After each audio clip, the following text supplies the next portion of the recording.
Prime Minister. Thank you, Mr. Speaker. With permission, I'll update the House on my visit last week to China and Japan, where we delivered for the British people. Mr. Speaker, with events overseas directly impacting on our security and the cost of living, I made it a founding principle of this government that after years of isolationism, Britain would face outwards once again. This was an 18-month strategy to rebuild our standing, and we have delivered, strengthening our US relationship with our world-first trade deal, resetting our relationship with the EU, striking a groundbreaking FTA with India, and now thawing our ties with China to put this relationship on a more stable footing for the long term. Mr. Speaker, China is the second biggest economy in the world. Including Hong Kong, it's our third biggest trading partner, supporting 370,000 British jobs, and it is an undeniable presence in global affairs. It would be impossible to safeguard our national interests without engaging with this geopolitical reality. Yet we inherited a policy from the previous government, not of engagement with China, but hiding away and sticking their heads in the sand. While our allies developed a more sophisticated approach, they let the UK fall behind. We became an outlier. Of my three predecessors, none held a single meeting with President Xi. For 8 years, no British Prime Minister visited China. 8 years of missed opportunities. Meanwhile, Mr. Speaker, over that period, President Macron visited China 3 times, German leaders 4 times, the Canadian Prime Minister was there a few weeks ago, Chancellor Merz and President Trump are both due to visit shortly. In this context, refusing to engage would be a derelict... Order! Mr. Tugendhat, you will be withdrawing that remark. You will withdraw it. Thank you. Can we calm it down, because I'm sure you'll be wanting to catch my eye. And I would like to hear what you're going to say, so let's not ruin the opportunity. Prime Minister. Mr. Speaker, in this context, refusing to engage would be a dereliction of duty, leaving British interests on the sideline. And incredibly, some in this House still advocate that approach. But, Mr. Speaker, leaders do not hide. Instead, we engage. And we do so on our own terms, because, like our allies, we understand that engagement makes us stronger. Mr. Speaker, protecting our national security is non-negotiable. We're clear-eyed about the threats coming from China in that regard, and we will never waver in our efforts to keep the British people safe. That is why we've given our security services the updated powers and tools that they need to tackle foreign espionage activity wherever they find it, and tackle malicious cyber activity as well. But the fact is, Mr. Speaker, we can do 2 things at once. We can protect ourselves whilst also finding ways to cooperate. And it was in that spirit that we made this visit. I had extensive discussions over many hours with President Xi, Premier Leigh and other senior leaders. The discussions were positive and constructive. We covered the full range of issues, from strategic stability to trade and investment, opening a direct channel of communication to deliver in the national interest, enabling us to raise frank concerns about activities that impact our national security at the most senior levels of the Chinese system. We agreed to intensify dialogue on cyber issues, and we agreed a new partnership on climate and nature, providing much-needed global leadership on this vital issue. And, Mr. Speaker, I raised a number of areas of difference which matter deeply to this country. I raised the case of Jimmy Leigh and called for his release, making clear the strength of feeling in this House. Those discussions will continue. And my right honourable friend, the Foreign Secretary, is in touch with Mr. Leigh's family to provide further briefing. I raised our human rights concerns in Xinjiang and Tibet. We discussed Taiwan, wider regional stability, Iran and the Middle East. I called on China to end economic support for Russia's war effort, including companies providing dual-use technologies. And I urged them to use their influence on Putin to push for the much-needed ceasefire in Ukraine. And, Mr. Speaker, I also raised the fact that members of this House have been sanctioned by the Chinese authorities. In response, the Chinese have now made it clear that all such restrictions on parliamentarians no longer apply. And I want to be clear, this was not the result of a trade. Exactly. Yes, members will want to see more, I understand that. But that is precisely the point.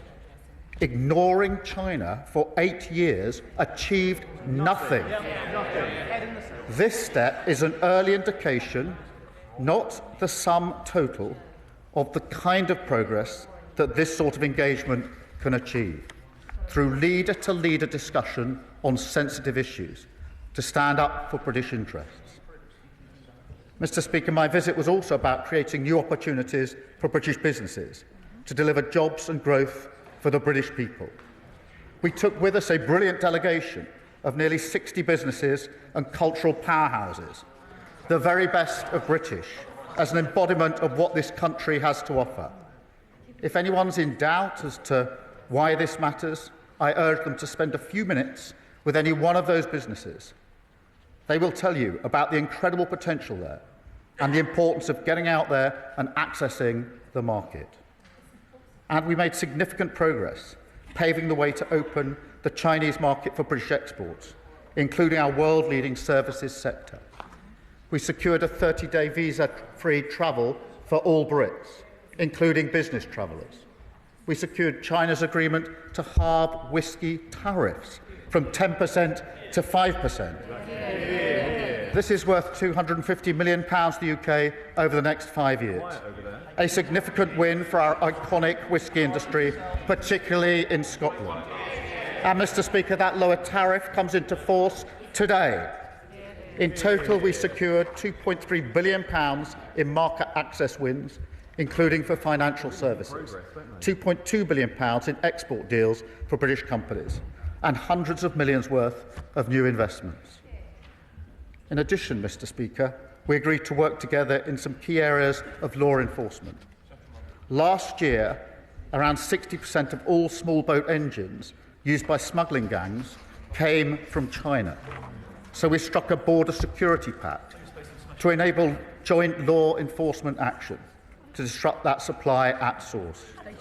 We also agreed to scale up removals of those with no right to be in the United Kingdom and to work together to crack down on the supply of synthetic opioids. We will continue to develop our work across all these areas because, Mr. Speaker, this is the start of the process, not the end of it. My visit was not just about coming back with these agreements. It was about the wider question of setting this relationship on a better path, which allows us to deal with issues and seize opportunities in a way that the previous government failed to do. Finally, Mr. Speaker, let me say a word about my meetings in Tokyo. Japan remains one of our closest allies. Together, we're the leading economies in the CPTPP, partners in the G7, the G20, and the Coalition of the Willing. And they are the UK's largest inward investor outside the United States and Europe.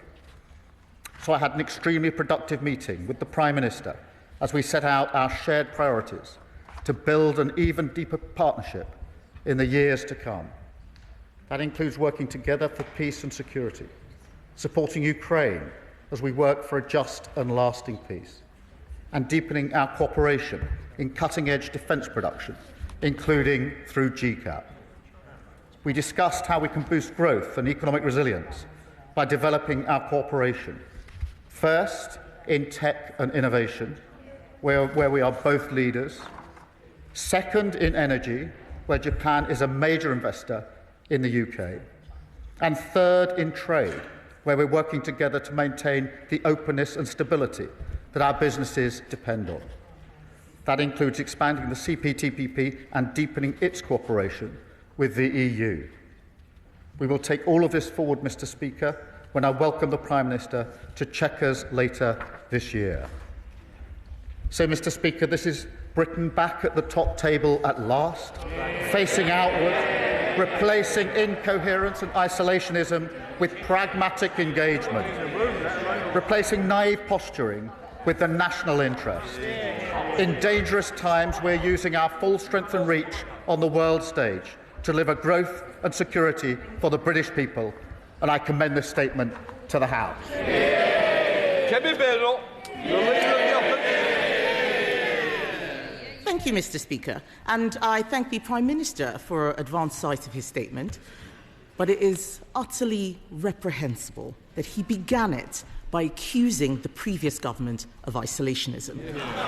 The same Conservative government, the Business Secretary is laughing, just that, we'll tell him, the same Conservative government that led the world in our response to the invasion of Ukraine, that signed a vital strategic alliance in AUKUS. The Business Secretary is asking how many FTAs. We signed Britain's biggest post-Brexit trade deal, the CPTPP, bringing us closer to the 11 Indo-Pacific nations, including Japan. He asks, I know about that deal because I signed it myself. And so I welcome the Prime Minister's efforts to collaborate more with our long-standing ally, Japan. But let's turn to China.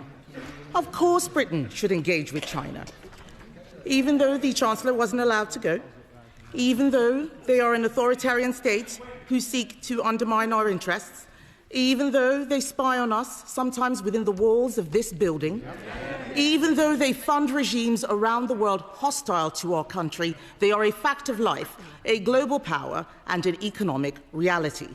So let me be clear. It is not the Prime Minister engaging with China that we take issue with. What we are criticising is his supine and short-termist approach. I'm sure the Prime Minister means well, but his negotiating tactic has always been to give everything away in the hope that people will be nice to him in return. Before the Prime Minister even got on the plane, he'd already shown that he would do anything to demonstrate his good relationship with China. But China uses every interaction to improve its own position. The Prime Minister looked like he enjoyed his trip. In fact, it looked like a dream come true for a man who was virtually a communist most of his life. But apart from the...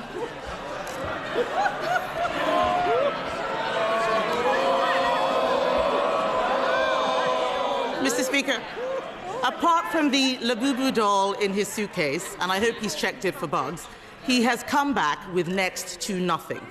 We all want cheaper tariffs for Scottish whisky, but if the Prime Minister bothered to speak to the whisky industry like I did 2 weeks ago, he would know that what they really need is cheaper energy and lower taxes. What else did he get? Visa-free travel. China already offers this to other countries. It's not big enough for a Prime Ministerial visit.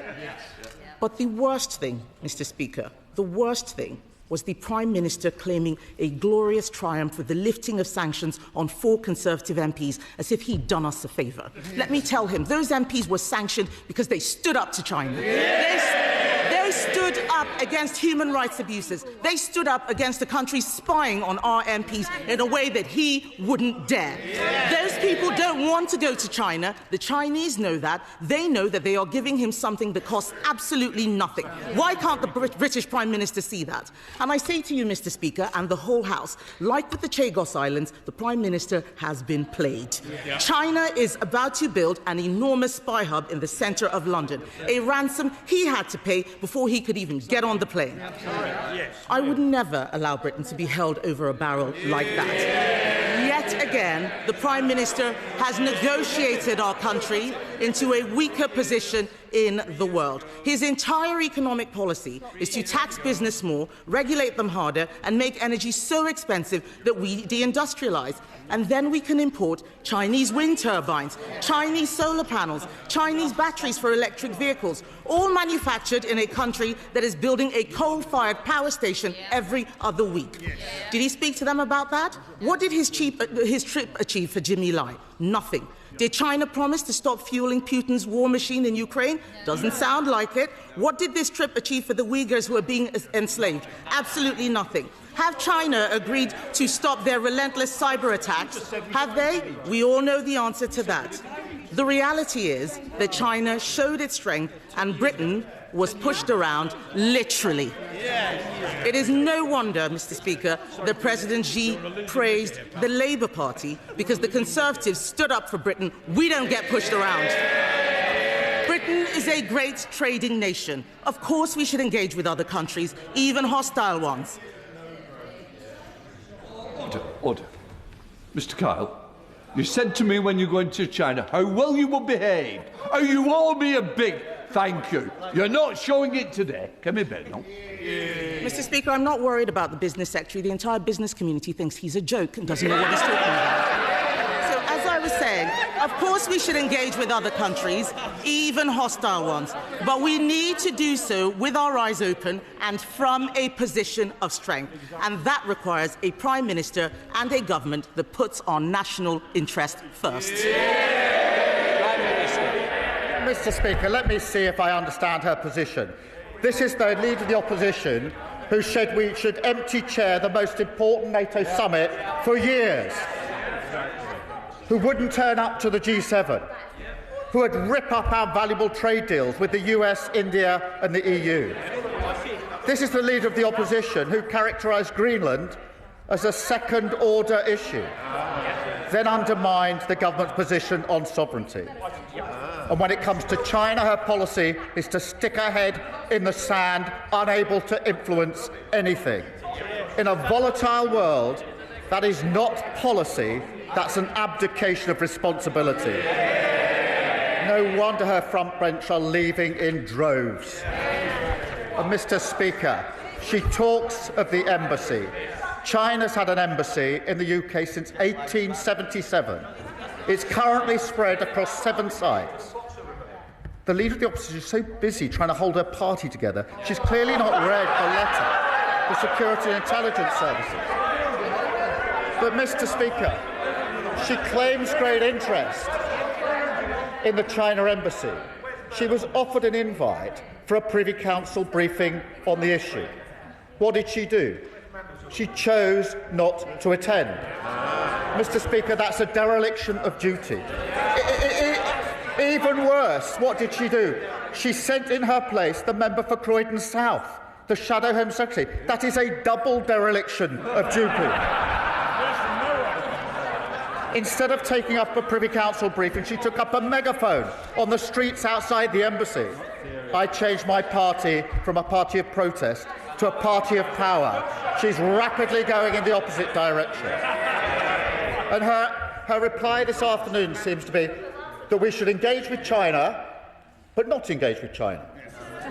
That what we should do, instead of leader-to-leader discussions where we raise all the opportunities and the difficult issues, each and every one of them, instead of those leader-to-leader meetings, should get a bag of sand and put her head in it and influence absolutely nothing. They're so unserious about world affairs. Chair of the Foreign Affairs Select Committee, Dame Emily Thornberry. Thank you very much, Mr. Speaker. I'd like to thank the Prime Minister for his statement, and I'm pleased to see that his trip went so well.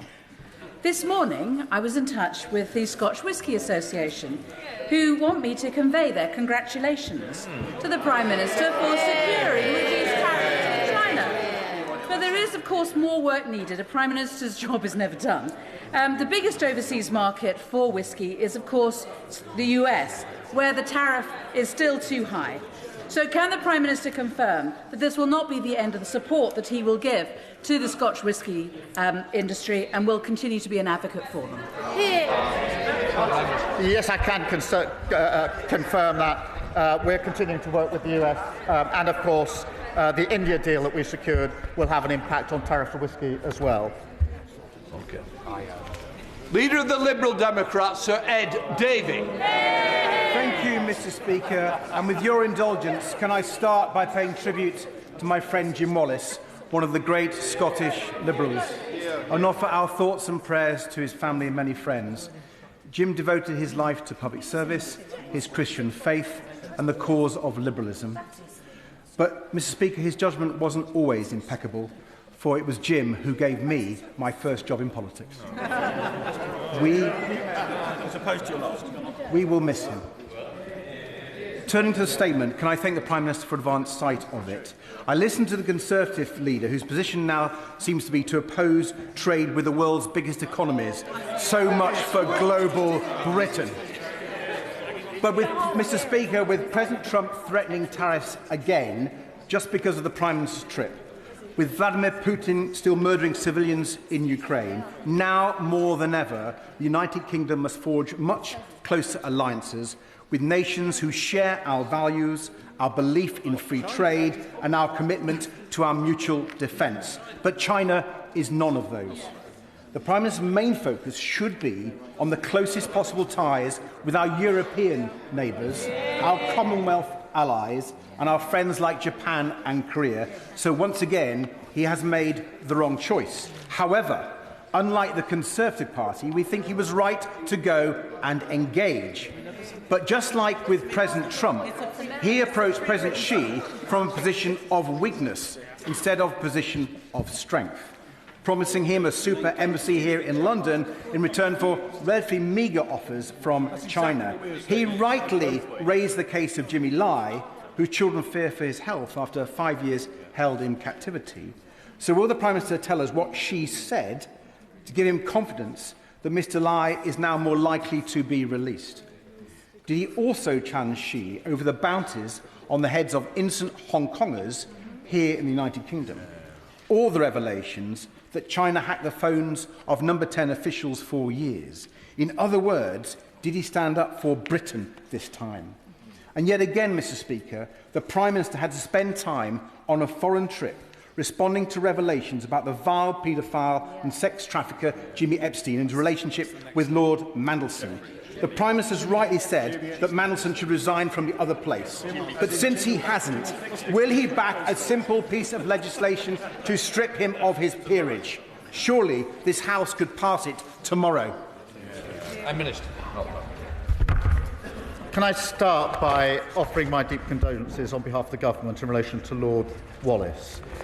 He was a kind and decent man, and I know he'll be sorely missed on the Liberal Democrat benches, and may he rest in peace. In relation to the approach to China, of course we need to build stronger alliances with our key partners, and that's what we have been doing, particularly with the EU. But he's wrong. It's not a choice between doing that and engaging with China. One can do both, and that is what we're doing. And I think it's more important where there are opportunities and sensitive and really important disagreements to have a meeting to discuss them.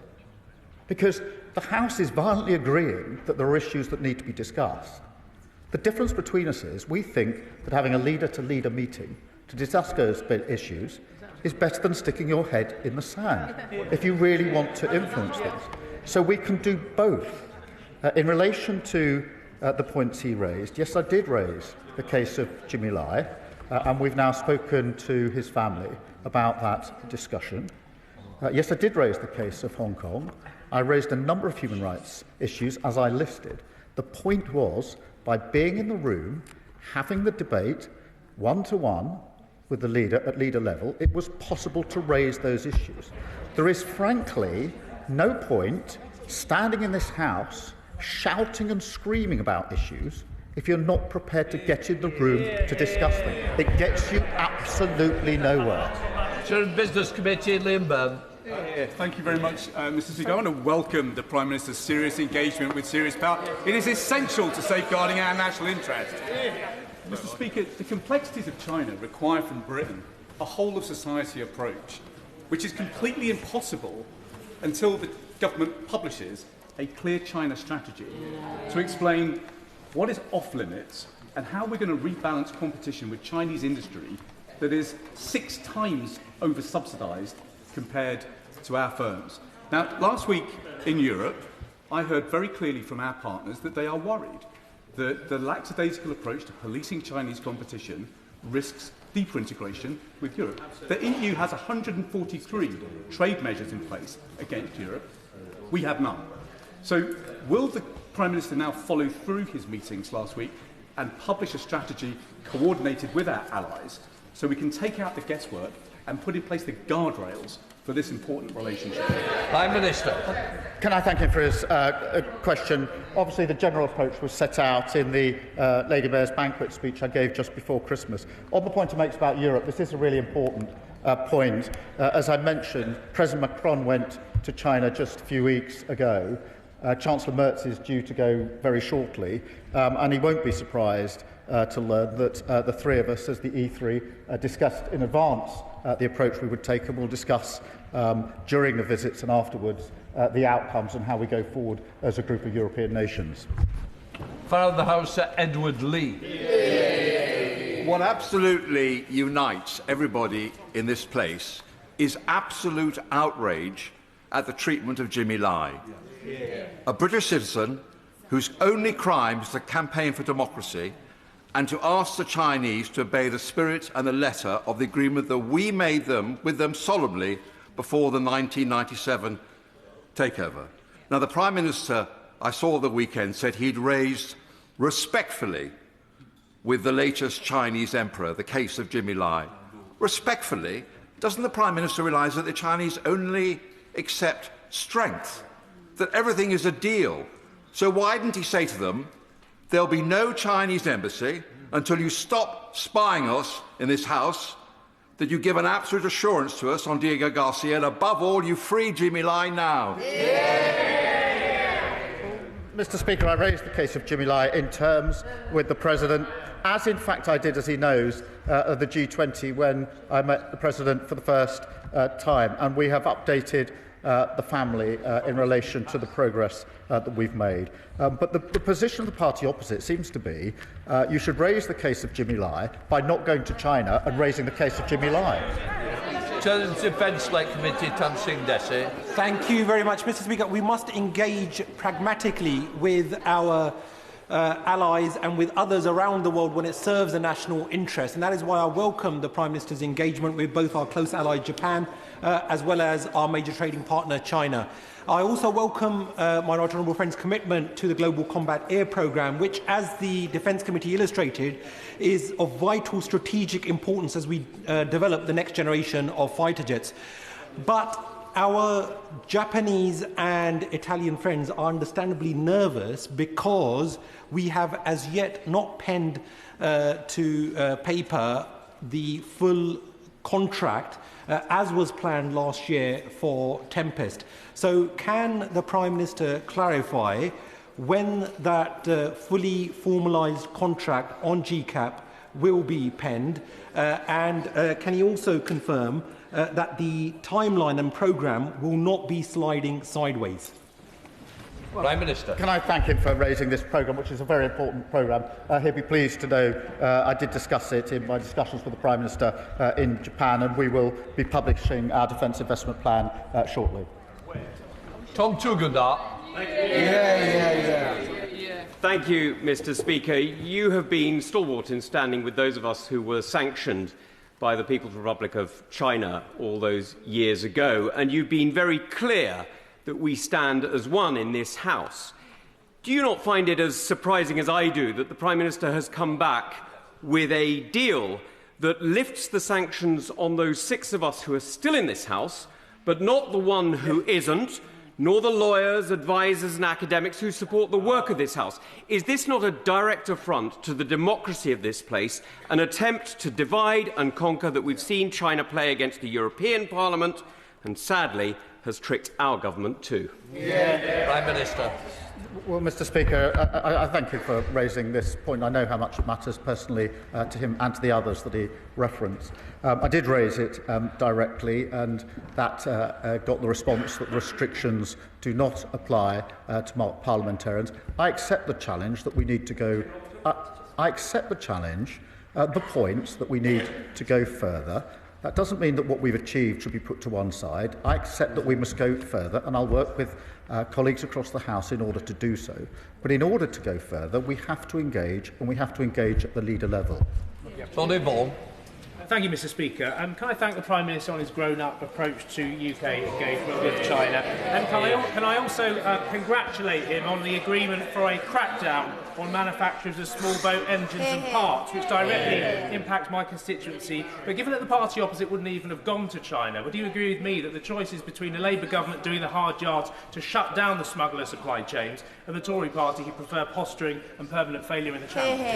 Prime Minister. Thank you for raising 60% of motors used across the Channel are coming from China, so of course it's right to engage appropriately in China on this issue and to get the agreement we got, Mr. Speaker, on information sharing and working to ensure that those engines can't make their way from China to the north coast of France. Taylor.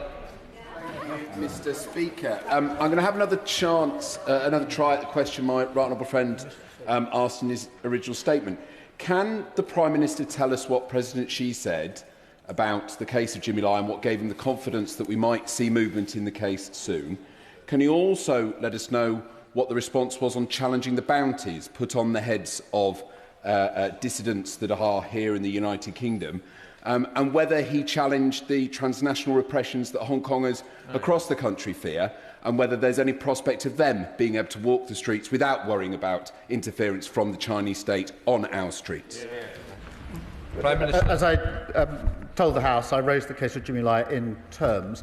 I won't go into the details of the discussion. Safe to say that we've subsequently spoken to Jimmy Leigh's family about that. In relation to the wider issues he raises, including Hong Kong, yes, all of those issues were raised. Samantha Nibble. Mr. Speaker, I want to thank the Prime Minister for his incredible leadership on an international scale, which has a direct benefit on us domestically, not least the disrupting of the supply chain for engines to small boats. I just wonder, because it's not a silver bullet to solve the challenge with immigration through illegal routes, whether the conversation came up about TikTok being used as a platform to share disinformation and misinformation to encourage people to make dangerous journeys. Prime Minister.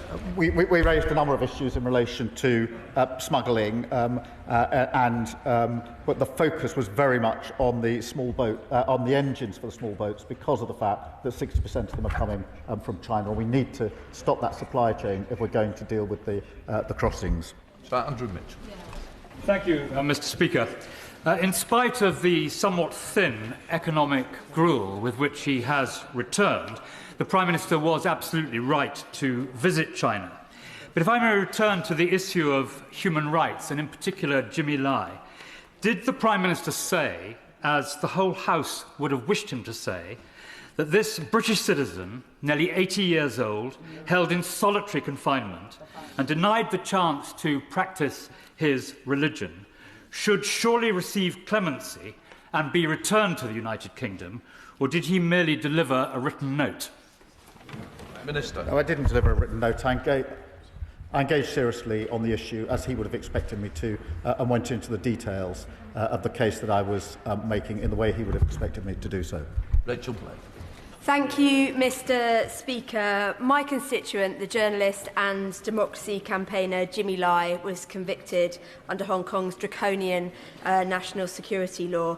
I've listened carefully to what my right honourable friend, the Prime Minister, has said.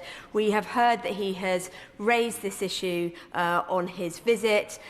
Jimmy Leigh is desperately unwell now. His health is failing. I've heard what the Prime Minister has to say. I'm grateful that the Foreign Secretary will be speaking to Jimmy's family. Can the Prime Minister share with us his assessment of will we see Jimmy Leigh free in 2026? Prime Minister. And I thank her for all the work she does on behalf of her constituent. Yes, I did raise this and in detail and made it clear that we were calling for his release, plus other details of the situation in which his health and the situation is being held in. I believe it's the right thing to engage at the highest level on issues of such concern and to have that conversation. I believe that is a far better strategy than putting your head in the sand, which is the policy apparently of the party opposite. Stephen Flynn. Mr Speaker, as you will be aware, when the Prime Minister was in China and Japan, he gave comment that Andrew Mountbatten Windsor should testify before Congress in the United States. What the Prime Minister chose not to do was to offer an unreserved apology to the victims of Jeffrey Epstein for appointing his other friend, Peter Mandelson, as the ambassador to the United States of America. So now that he's back from China and Japan, will he take this opportunity to do just that? And does he agree with myself that Peter Mandelson should be subject to a police investigation for potential criminality whilst in public office? Prime Minister, there is a statement. Only SNP could go about this in the way. Instead of welcoming the halving of tariffs on Scottish whisky, he raises things that have got absolutely nothing to do with China or Japan. Only the SNP have got no interest at all in delivering for Scotland. Five effort. Thank you, Mr Speaker. Does the Prime Minister recall that during the time of Brexit negotiations that the Tories told us that we had more to gain outside of the EU than inside, and that within days of Brexit we would be signing trade deals with the US and China that would be bigger than the trade deals that existed with the EU? Now we don't want that. What we got was a botched Brexit and isolated from our European neighbours, and now they want to extend that isolation to a global scale. My honourable friend agree with me that Britain wouldn't be treated decently or with any confidence by our global neighbours or global friends if we'd adopted such an approach. Well, can I thank you for raising this period in our history, because, of course, this is 2015-2016. The party opposite had a manifesto in 2015 which dealt with the question of a referendum in relation to Brexit. It also set out their position on China. Mr Speaker, I had a look at it this morning, 2015, that very manifesto, to strengthen economic links with China, including seeking a free trade agreement. That used to be their position. Then they veered to the other side of the road, and now they stick their head in the sand and pretend that they can influence events. William Lewis. Prime Minister's position seems to be that if a bully is big enough, rich enough and powerful enough, the pragmatic thing to do is to pay into his protection racket. Can he at least show some sign of moral compass by accepting the fact that China is a repressive, brutal, communist, totalitarian state which dishonoured all the provisions of the Hong Kong Agreement? Prime Minister. Their position seems to be that if one has concerns in relation to China, their position seems to be the pragmatic thing to do is to buy a bag of sand and put your head in it. I don't think that's going to influence anything. Nothing said here has any influence if you don't have a meeting. To Rupert. Thank you, Mr Speaker. I want to congratulate my right honourable friend on last week's handsome wins, including visas in China. I just wondered if the same issue arose in Japan. I did a brilliant visit to the Japan-London school in my seat the other day, but they are finding the dogmatic visa changes made by the Conservative government burdensome. So will you look into that? And also praise the contribution of the Japanese enacted from sushi to bilingual education. Well, Mr Speaker, we had very productive meetings in Japan. Amongst the discussions was how we open up to more trade between our two economies. Richard Tice. Thank you, Mr Speaker. The Prime Minister said that this visit to China was good for British jobs. So having wrongly granted consent to the super Chinese embassy, can he confirm that it will be built with brilliant British steel from Lincolnshire as opposed to Chinese steel? It was this government that took the action on Scunthorpe to make sure we have British steel at Scunthorpe, one of the proudest things I've done. John Brady. Thank you, Mr. Speaker. I welcome the Prime Minister's statement, facing into the world as it is. Mr. Speaker, Des Brown, Baron Brown of Leigh, is retiring from the other place after decades of distinguished public service as a Labour MP for Kilmarnock, Defence Secretary, and his work on the prevention of the spread of nuclear weapons. China is a significant and growing nuclear power with over 600 warheads, and this week the US and Russia New START treaty comes to an end. Can the Prime Minister tell me if the UK is engaging with China at the highest levels to prevent the risk of nuclear weapons and combat nuclear proliferation? Prime Minister. Well, can I first start by paying tribute to the contribution that Lord Brown has made and to assure him that our discussions with China did include how we de-risk the situation in relation the risk in relation to nuclear weapons. Is it 3:30? Alicia Cairns. Yeah. When John Major went to Beijing, he spoke clearly and said, "We will not forget Tiananmen Square." In contrast, the Prime Minister refused to say Jimmy Lai's name himself until he was wheels up. I have never said we should not engage with Beijing. I have said we should not give them a propaganda visit. And it is extraordinary to abdicate the responsibility of the Chinese Communist Party, whose actions we had to respond to, and therefore pause trade talks, as if they have done nothing wrong. Finally, the Prime Minister met with Tai Chi, the man responsible for running 2 spies who are undermining this Parliament. He excluded that from his statement. Why doesn't he tell us why he thought it was acceptable to meet with this man and what exactly he got out of it in the British interest? This is so pathetic. Honestly. At the highest level and one-to-one, I raised each of the issues of difference between our 2 countries. Each and every one of them in the way the House would have expected. And that is what they're criticising.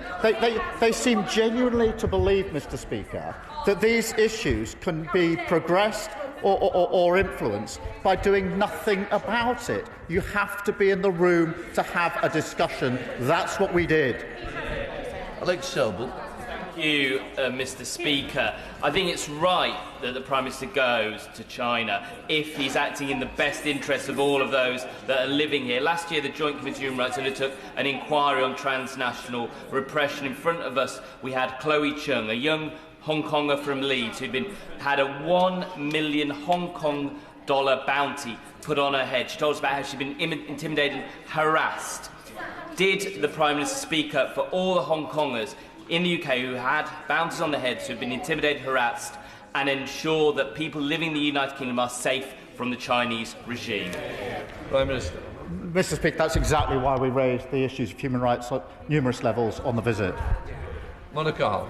Thank you, Mr. Speaker. Mr. Speaker, I noticed that mention of Japan took the Prime Minister 1 minute and the last minute of a 10-minute speech on China and Japan. Japan is not only the largest inward investor into the UK, apart from the EU and US, but is a vital liberal democracy in the Indo-Pacific and a key security partner in maintaining regional stability in the face of growing Chinese assertiveness. Given the growing security risks and strategic instability across the region, can the Prime Minister assure the House that engagement with Beijing will not weaken the UK's alignment with Japan, one of our most important democratic partners?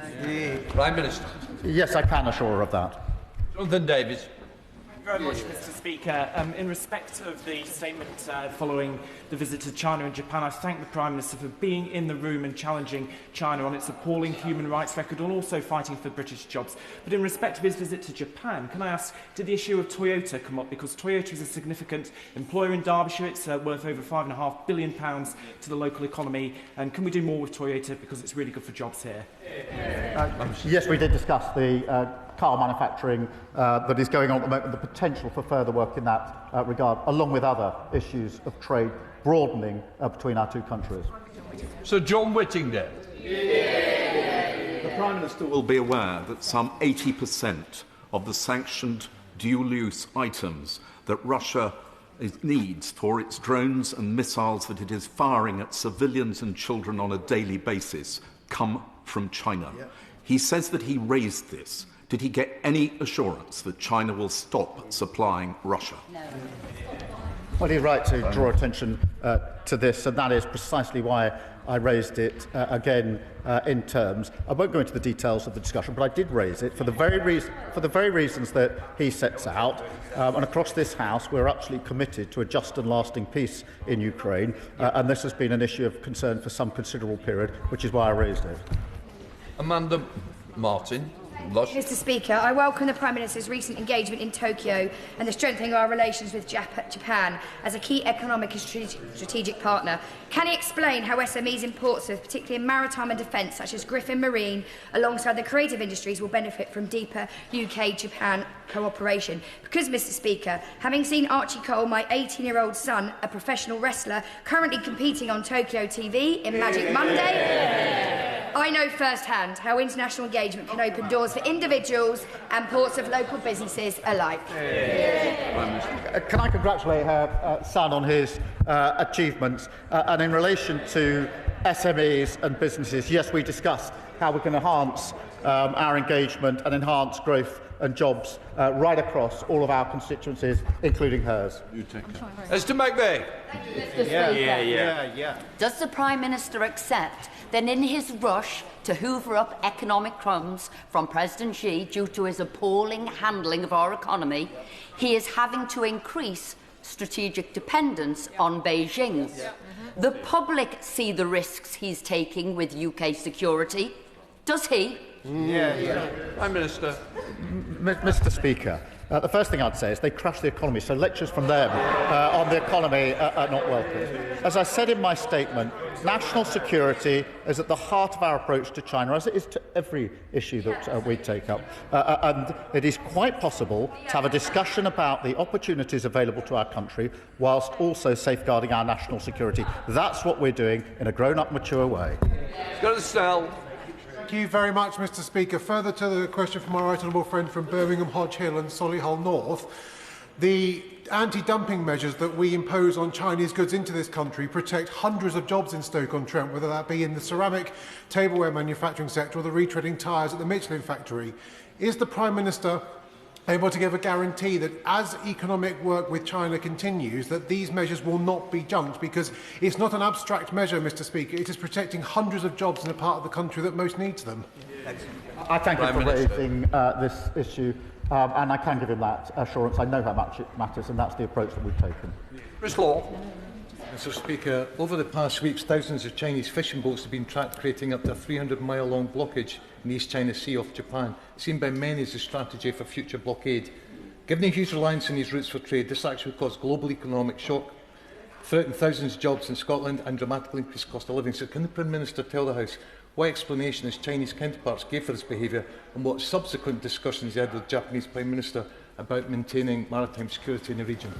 Well, this issue was raised both in China and in Japan because it is obviously a cause of concern, and regional instability matters not just in the region but globally as well, and therefore I did discuss it both in China and in Japan.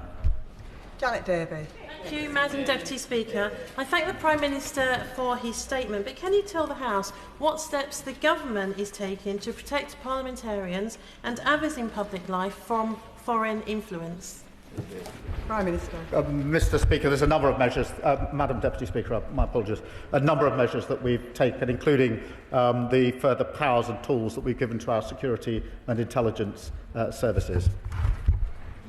David Mundell. Thank you, Madam Deputy Speaker. Can I echo the tributes to Jim Wallace? He was one of the most significant Scottish politicians of his generation, and it was a privilege both to know him and to work with him. I think, Madam Deputy Speaker, we've established that the Prime Minister was in the room, but what difference will it make?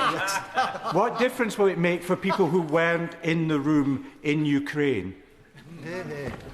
A huge difference. So that's why I discussed it with Volodymyr Zelensky before I went in terms, and that's why I'll discuss it with him again in coming days in terms. Alex Baker.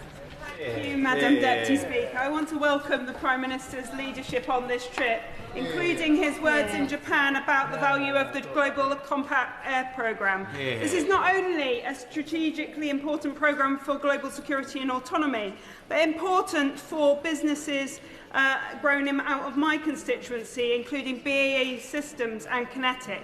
Can the Prime Minister highlight the work he is doing to ensure this critical endeavour makes progress?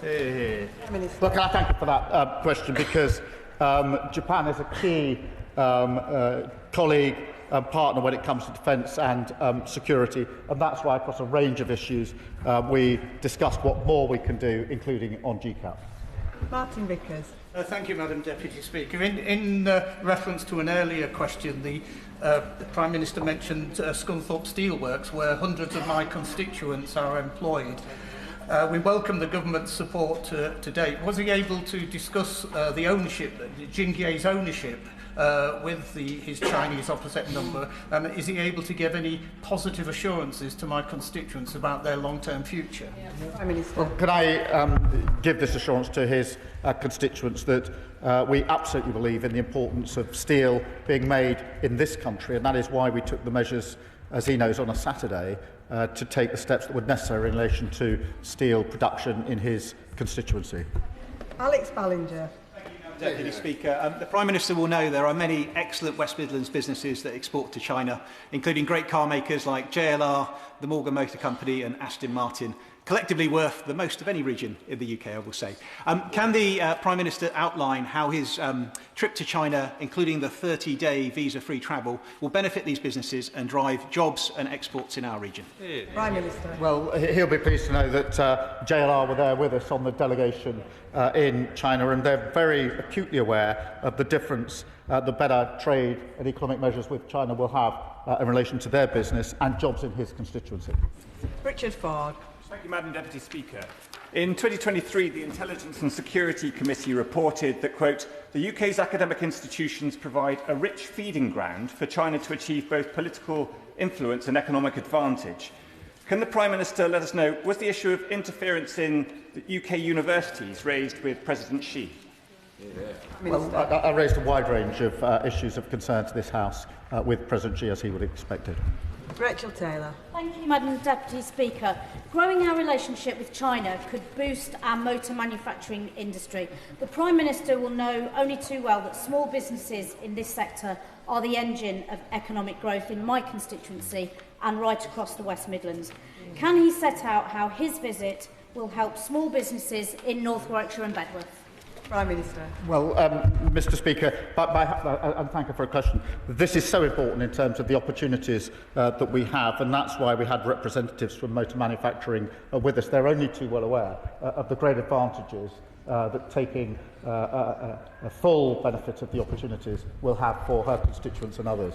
Dr Andrew Merrison. Prime Minister's friend Baroness Helena Kennedy, a sanctioned person, clearly believes that the juice wasn't worth the squeeze, or indeed the price of the plane tickets, because she's described the returns the Prime Minister has secured as meagre.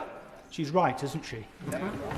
Prime Minister. I've known Helena for many, many years. We shared a room when we worked together in chambers. We agree on many, many things, but not everything. Alex Borris-Curtis. Thank you, Madam Deputy Speaker. I thank the Prime Minister for his statement and for what he said about calling on China to end support for Russia's illegal war effort. We cannot ignore the threat to our shores that comes from them. As we know very well in Wales, where Nathan Gill, the Reform UK former leader in Wales, is serving 10.5 years in prison for taking bribes from Russia. So will the Prime Minister again join me in condemning that treacherous activity and reassure me that he will continue to push China on this important point? Yes, I will, and I'm grateful for raising the shocking case of Nathan Gill, as he rightly says, I think 10.5 years for taking bribes in relation to Russia, and the leader of Reform is not even interested enough to make an investigation to see whether that's the extent, which it won't be, of Russian influence in his party. Lincoln Jock. Thank you, Madam Deputy Speaker. I thank the Prime Minister for his statement. I just want clarification on the members of this House who were formally sanctioned. The Prime Minister said, President Xi told me that all parliamentarians are now free to travel to China. Does that mean that they are no longer legally sanctioned? And did he get that in writing? Prime Minister. That is my understanding in relation to all parliamentarians.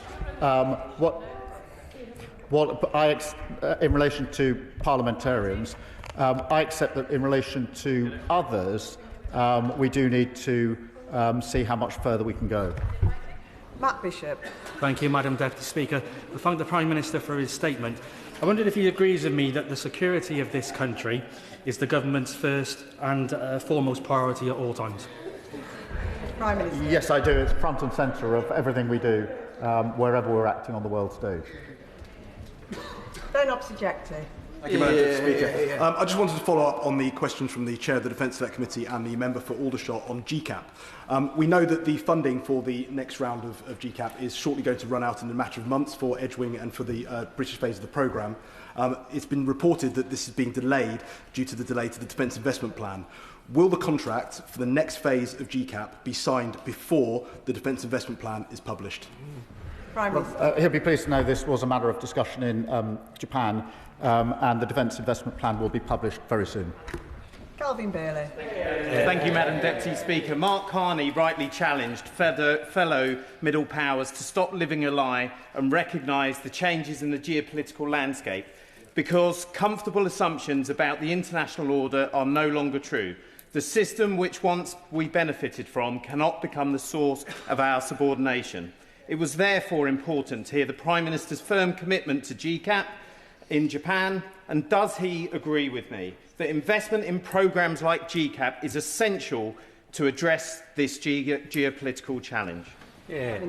Well, yes, I do, and he's right to emphasise the changes in the geopolitical landscape, and that's why we've approached our relationship to the US, to Europe, to India and China accordingly.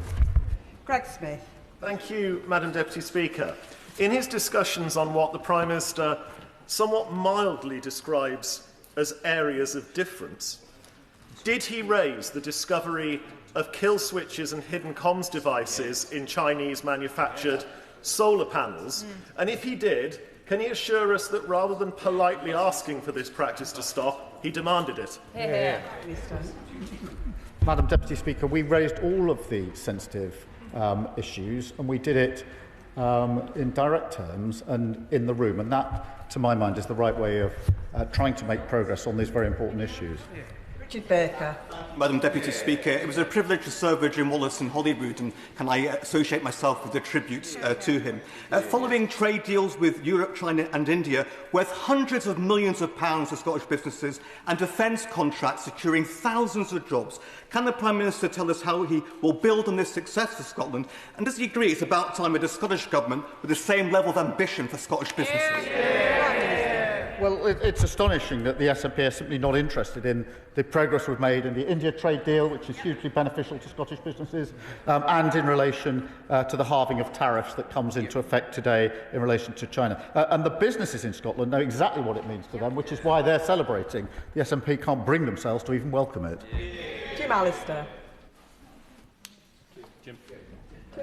Madam Deputy Speaker, I certainly acknowledge the tariff easement in respect of Scottish whisky and its the apparently superior Bushmills whisky from my constituency.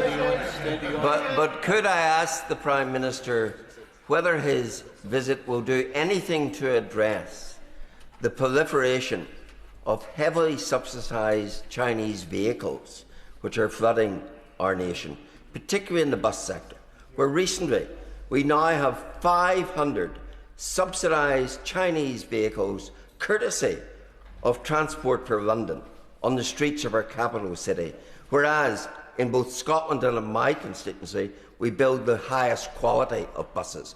Will there be any action to support British buses as a result of what the Prime Minister is seeking to do? Prime Minister.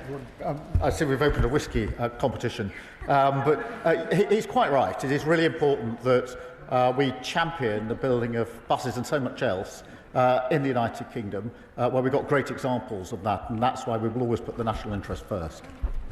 Kevin Bonavia. Thank you, Madam Deputy Speaker. And I welcome the Prime Minister's report back from his visit to China and Japan, something that the previous Tory governments refused to do for many years. He outlined many of the issues discussed: human rights, trade, security.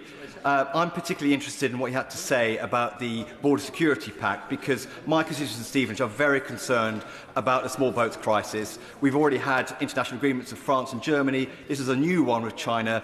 I'd like to know more about how this is going to work. How can I do that?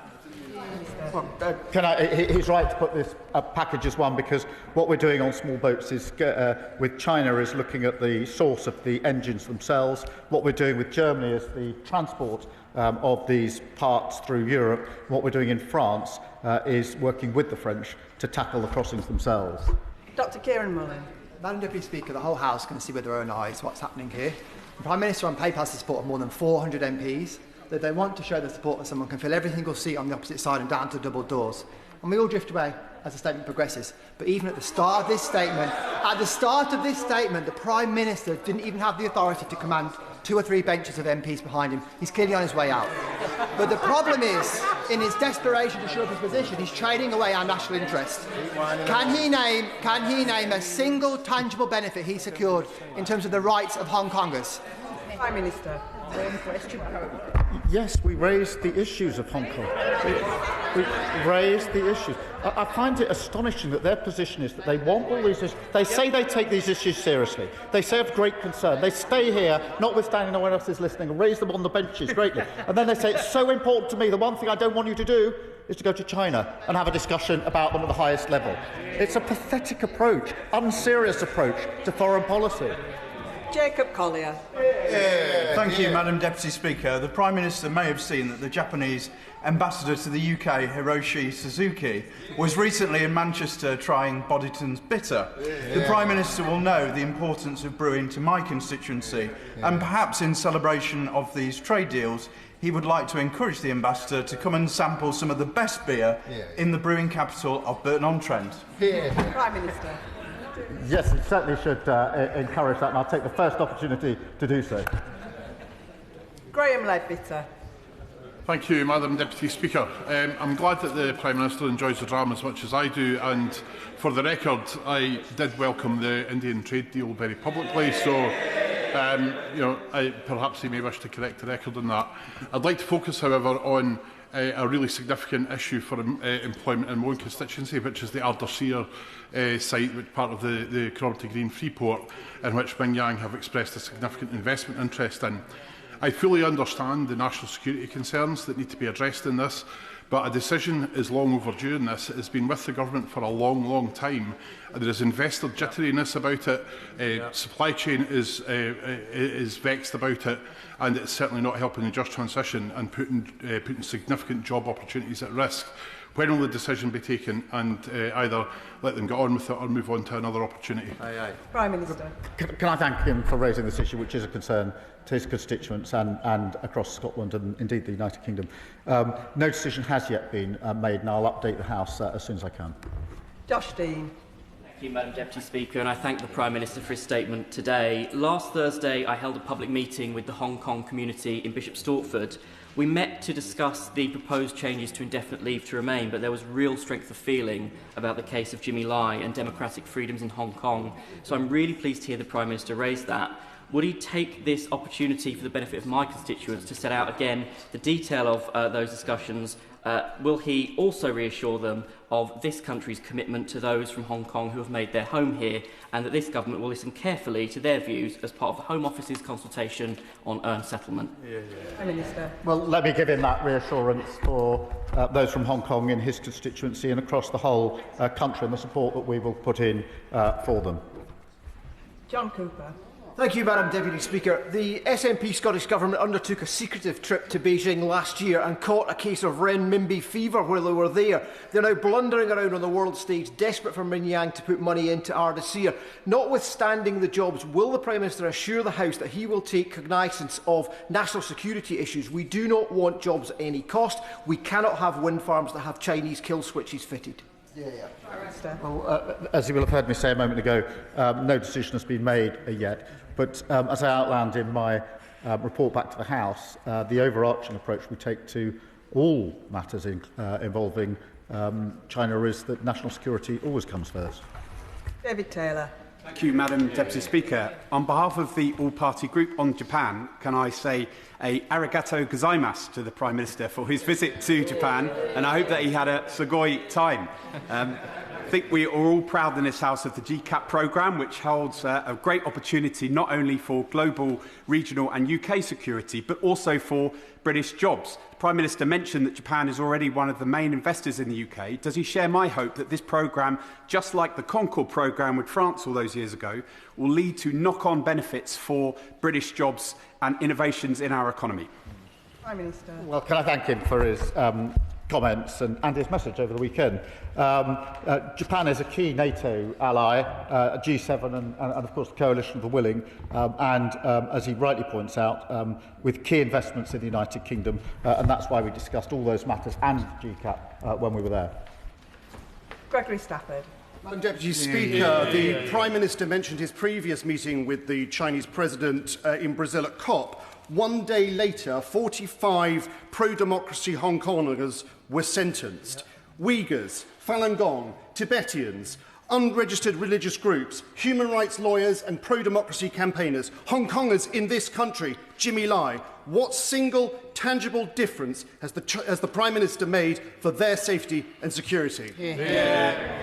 Mr. Speaker, of course there's concerns. They're aired in this House. The difference between us is our position is that the mature, serious thing to do is to have leader-to-leader discussions about them engaging the issue. Their approach is to shout about the issues, get a bag of sand and put your head in it and influence absolutely no one. It is so unserious. They're not fit for government for many, many, many years to come. Peter Swallow. Thank you, Madam Deputy Speaker. As the Prime Minister will know, there are many Japanese companies who have their British home in my constituency in Bracknell. So can I welcome his visit to Japan, and could he set out a little bit more about how we can strengthen our relationship further with our Japanese friends and allies, and what that will mean for my constituents? Well, can I pay tribute to all those in his constituency, of which there are very many, as he rightly says. Enhancing our trade and economic ties with Japan is in the interests of both of our countries, and that's precisely what we're focused on. Bradley Thomas. Thank you, Madam Speaker. While the Prime Minister has failed to stand up for Britain's interests, from what we've seen, he couldn't even make it across Beijing's red carpet without being guided along the way. What did the Prime Minister expect to receive in return for approving the Chinese super embassy, and did the Chinese give it to him? Prime Minister. We've had an embassy in this country since 1877. It's currently over 7 sites. It's now going to be on 1. The Security and Intelligence Services published a letter the day after the decision to say that was better for security in this country, and I think that's the right approach. Peter Swallow. Chris Binns. Second best. Thank you, Madam Deputy Speaker, and can I thank the Prime Minister for his statement today and his continued international leadership. I know, however, wherever he goes in the world, he's always thinking about Harlow. Can I ask the Prime Minister, what difference will a productive relationship with the second largest economy and our third biggest trading partner make to businesses in my constituency of Harlow? He's a champion for Harlow, and it was so good to visit so many times. We had 60 businesses on the delegation with us. They were enthusiastic about the opportunities that this visit would open up for them and all the associated businesses, including his constituency, that will be able to work with them on projects in the future. Dr. Luke Evans. It's widely reported in the media that the Prime Minister and his entourage had burner phones when they went across to China. Could he confirm this? And if it is confirmed, was the reason because he was worried he was being spied upon? Prime Minister. Madam Deputy Speaker, we took appropriate precautions, as we do whichever country we visit. John Slinger. Thank you, Madam Deputy Speaker. Like the Prime Minister, I'm a musician and a strong advocate for the creative arts sector. So could he set out to the House a little more why he took so many creative arts and cultural organisations with him to China? And does he agree that Britain is the best in the world at the creative arts? It's good for trade, it's good for jobs, it's good for our young people particularly, and the kind of visit he's been on will help with this, as will investment at home and abroad. I thank him for his question. I agree with him. We are the best in the world, and the creative sector, those from the cultural institutions were with us on the visit because they could see the great advantage in better relations and better engagement, not only in relation to the cultural aspects, but of course they are in themselves really important businesses. Danny Kruger. Thank you very much, Madam Deputy Speaker. The Prime Minister is very full of the abstract virtue of engaging with China and getting in the room with them. He used to say that Britain shouldn't even sign a trade deal with China because of the persecution of the Uyghur people. So having now got in the room with the Chinese leader, can he tell the House a single thing that he achieved on behalf of the Uyghurs, or indeed on behalf of the security of this country? Prime Minister. Yes, engaging is really important for the security of this country. And just for clarity, we didn't sign a trade deal on the visit. We simply looked at the ways in which we can open the opportunities for businesses. There were 60 big businesses with us on the visit, and they're absolutely clear about the advantages to them. And I'd much rather take their view on the advantages than the nonsense that's being spouted on the other side of this House. Harriet Cross. Thank you, Madam Deputy Speaker. China is helping to fund Russia's war on Ukraine via the Shadow Fleet and Russian oil. Firstly, can the Prime Minister unambiguously confirm that he mentioned and brought up Russian oil and the Shadow Fleet, because it's not mentioned specifically in the statement? And secondly, what steps will China now take to end their importation of Russian oil, which is funding death and destruction across Ukraine? Well said. Well, this is a really important issue, and that's why I had a phone call with Volodymyr Zelensky the day before I left. I'll have a further discussion with him when I get back, and I raised the issue in terms during the course of the visit. Charlie Dewhurst. Madam Deputy Speaker, and further to that point, Russia has been able to triple its ballistic missile production because it has access to Chinese rocket fuel, it has access to Chinese machine tools, and it has access to Chinese microprocessors. In return, China is receiving vast quantities of discounted oil, gas, aluminium and other natural resources. China is quite literally fueling the war in Ukraine. So can I ask the Prime Minister once again, what specific guarantees did he receive from the Chinese government that they would work to de-escalate the conflict in Ukraine? The reason I spoke to Volodymyr Zelensky was to have a discussion with him in advance as precisely the terms in which we would approach this issue. I then followed through on that, and I will talk to President Zelensky again in coming days about this. We're working hand in glove with the Ukrainians for the outcome that we all want, which is just and lasting peace. Shannon. Deputy Speaker, can I thank the Prime Minister for his statement, and I welcome the PM's successful trade missions to China and Japan. In particular, I'm heartened by the strides made in Japanese cooperation. However, I would like to ascertain what steps forward were made in terms of the Chinese treatment of Christians, of Uyghur Muslims, of Falun Gong and other religious minorities, and how the Prime Minister was able to use diplomatic soft power to bring about the changes required to stop human rights, or to provide human rights protection, and to stop religious persecution and successful trade between the two nations. Thank you. I'd like to raise these really important issues, and that's why I raised them myself during the course of the visit, and I thank him. And that concludes the statement. I'll give a few moments for the front benches to swap over.